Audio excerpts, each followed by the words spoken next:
Dude, are you ready? Yes, Derek, I'm ready. You've seen the show, right? Yes, I binged the entire series, a couple of days ago, Derek. I'm today. Do you know the characters' names? No, I don't know the characters' names. It's in subtitles. I'm not gonna remember that. Dude, you gotta remember it's important. I highly doubt that, Derek. Plus, I can hardly recognize the voice cast, because I honestly, every single Japanese girl sounds the exact same to me. Dude, once you watch enough subs, you will be able to recognize this. No, I'm a dub guy. Dude, you suck for being a dub guy, dude. You have to watch subs. This is how it's supposed to be made. I don't care. I like listening to the way I want to listen to. I don't want to read. I'm lazy. Oh, whatever. You'll never get the real anime experience if you do like that. I don't want the real anime experience, Derek. Whatever. Let's just go to the film. I'm so excited, dude. I can't believe you agreed to it. Well, you wouldn't stop asking me. Alright, what's the agenda for today? Oh, dude. Oh, hey, Derek. What do you want? Oh, can you go see Rascal Does Not Dream, a Dreaming Girl with me? Doesn't that sound like Rascal Does Not Dream of Bunny Girls? Yeah, it's a movie adaptation. Ooh, sorry about that, man. I only watch dubs, so yeah, no. Well, how could you only watch dubs? Subs are beautiful. I'll make you go see it with me. Dude, Jesus Christ! Can you watch the movie with me? No, I already told you. I only watch dubs. Jeez, get off my back. Oh, you gotta go see it with me. Hey, so what movie should I watch today? Oh, God, that hurt. Can you see the movie with me? No! Oh my God, Derek is everywhere. I gotta get away from him. This is the one place he probably won't be. Oh, man, I didn't think you ever opened it. Hey, dude, can you see the movie with me? Hey, dude, don't close the lid. I'm done. I can't do this anymore. You know what, see, after asking you so many times, I knew you would say yes. Yeah. Well, let's go. I hope I don't regret this. Now, personally, in my opinion, I know some of you guys are probably gonna hate me in the comments, but I actually prefer watching anime dubs instead of subs. And I know you're going to be like, oh man, but subs are the proper way to watch anime. And they are, dude. Shut up, Derek. Did I ask for your opinion? I'm sorry, guys. I'm just lazy, okay? I don't just want to read stuff on my screen, okay? I get tired after a while. I bet you guys are like, well, puppet. I mean, how are you gonna get tired when you can't even blink or go to sleep? Well, I get tired, okay? I like physically watching something and hearing stuff with my fake ears, okay? But for Rascal Dreaming series, it's a little bit of an exception for me. Because honestly, this is a really great show. And honestly, I love this film that I just saw. And with the title alone, you would think it's a little bit of an isekai. And just a weird, fan service show. But honestly, it's not all that. Sure, the protagonist has some little cute girls to follow him around and be in love with, but that's not, it's a really bad comparison, but it's like Sword Art Online. And I know, yeah. But so like, as we know, Kirito and Asuna, they're like the couple. And in this show, it's Mana-san, I think that's her name. Honestly, I don't, just forgive me, I don't know the because it's not in English, I don't really remember the names of these characters. But you know, like we got the bunny girl and the main protagonist as the couple, and the other ones, I mean, like one of them's at least in love with him. If you don't know what the show's about, then I'll tell you. Ow! What the heck? Okay, Rascal Doesn't Dream of Bunny Girls. It's basically about, this guy finds this girl wearing a skimpy, really nice looking bodysuit, and he's kind of curious about her, but it's all thanks to this weird disease called puberty syndrome, which is kind of the supernatural part of this show. And so it basically just happens to high schoolers that go into extreme stress, but no one really knows what's the main cause of everyone's puberty syndrome. And every little episode, there's like a mini arc, even though there's only 12 episodes, it's like a mini arc for every little girl, and it's really cool. At the very end of the episode, they'll have that girl walking across the sand, and I think that's really amazing. And just, like, the show is just amazing, and, oh man, so many waifus. Ow. Did you seriously just push me over to talk about waifus? Yeah. Get out of here. Get off the stage. It's not even a stage. Alright guys, you know the title of this video. You know exactly what you're watching. Today we're going to be reviewing Rascal Does Not Dream of Dreaming Girls. Just wait. 全部僕が持っていくからさ。翔子さんと過ごした時間も記憶も全部一つ残らず僕が未来に持っていく。バイバイ、作田くん。青春豚野郎は夢見る少女の夢を見ない。So basically, this movie's about Sakata, and he's dating his girlfriend, Senpai. They're having a nice little time. It's Christmas time, even though this is October, but it's Christmas time. But then mysteriously, the girl that Sakata's been meeting on the beach a couple of years ago and sees as a little kid is back, and she's in grown-up form once again. And now they have to figure out what's going on. Turns out there are actually two versions of her in the same time. Yeah, time. And so they gotta figure out this problem. So, yep, puberty syndrome, I had it again. So, and it will explain some of the stuff that they never explained in the series. So, yeah, it's time to get into the review. What do I think about it? Hey, no, I'm reviewing the film. Wait, what? But I want to reveal the film. No. Oh, fine. It's finally time for me to talk about my opinion on the film. And what do I think about it? It's a pretty well done movie. I liked it, and for a guy that's just seen the show like last week, I binged every episode in like 2 days. It ties up some of the loose ends that were in the show pretty well. You know, it talks about also if you have not seen the show and the movie.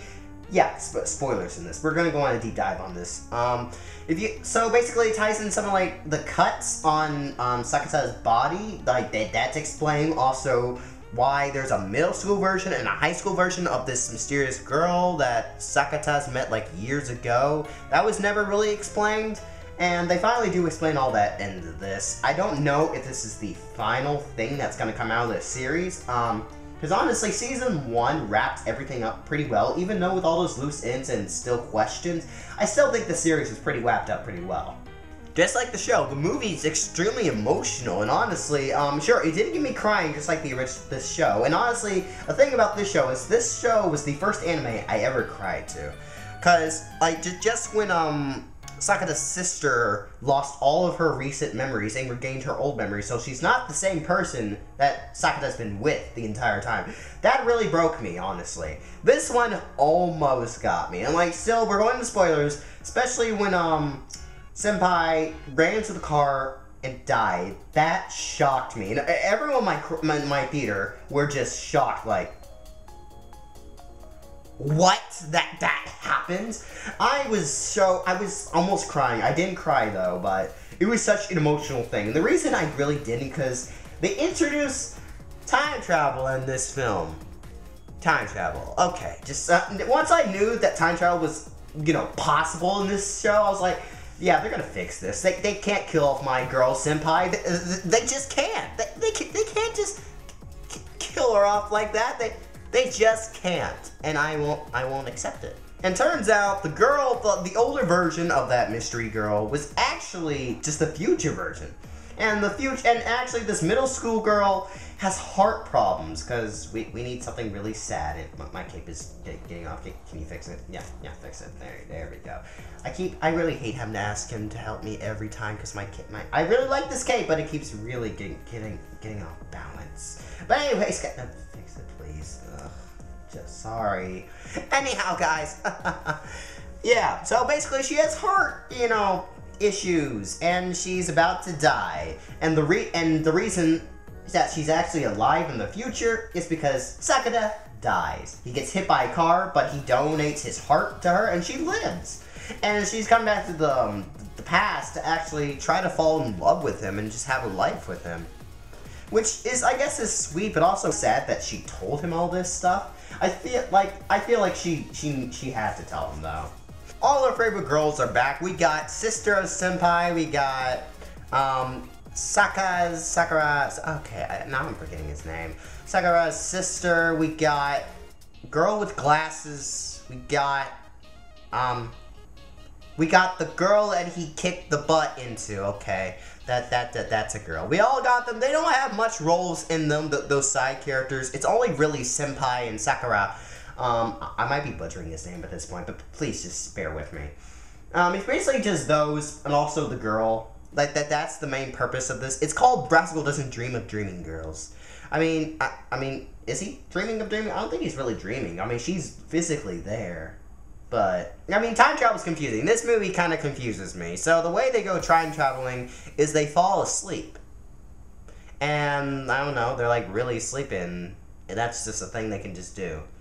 But the cool thing I liked about it is, once he got back to the past, Yeah, it was a cool little callback to the first episode, or first couple of episodes, where Senpai had to dress up in a bunny suit. So basically, when he came back, his existence is not real. So he had to find someone that can acknowledge his existence. So basically, he dressed up like a bunny just to get people's attention, which I like. That's a funny thing. I like that. And the thing is, I guess it's understandable that in the end, he sacrificed himself to save his past self. That does make sense, but technically they fused together, so he technically didn't die, he fused. So, that was interesting. This movie was a lot more emotional than comedy. And we had our basic harem, comedy where the two women are fighting over the guy. That's always classic. But also, we just had a lot more emotional beats, I really felt for the characters, honestly. And I mean, that's a great achievement for what this is. And honestly, this is a really great, well-done movie. Because I'm not really an anime analysis guy, I don't really know what else to say about this film. I mean, it was good. I liked it. I mean, I don't have anything else really to say. I hit on most of the points. So, honestly, it just kind of come to an end. Wait, are you seriously gonna end this? I have a lot more notes. No, we need to, besides, this is gonna be on like a Saturday. I never upload on a Saturday. So, please don't, I can't say anything else about it. Maybe if I watch a lot more anime, then maybe I will, understand a lot more about this stuff. But honestly, for right now, I don't understand anything. And I can't really go more into a deep dive on it. Oh, but there is one thing about this film that it does talk about. A lesson that we really just can't save everyone. And that's an interesting lesson that I don't think I've seen a lot of media cover. We just can't save everyone. And he's just put through the tough choice of just like, do I save myself and make my girlfriend happy, or do I kill myself to save this other person?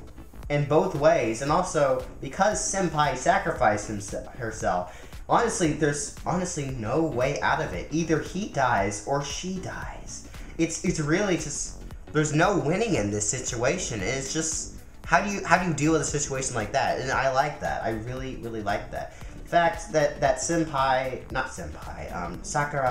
well, I'm just gonna call him that. The protagonist dude has to make the tough choices. In the end, he doesn't save her, and just, she doesn't die in the end, which I guess it just makes a happy ending, I guess, and he remembers her, blah, blah. Because she time travels and goes back in the past and rewrites history, and all this stuff still happens, and everyone still knows each other okay. I don't understand. If she went back in time, and then he never met her, then how are most of these events still happening? I guess, I mean, sure, she just gave him a pep talk, so I guess it's still possible for everyone to meet it up. But, yeah, I guess so. But anyways, guys, that's really it for me. So, thank you guys for watching. Please like and subscribe, and I'll see you guys next time. Goodbye, everybody.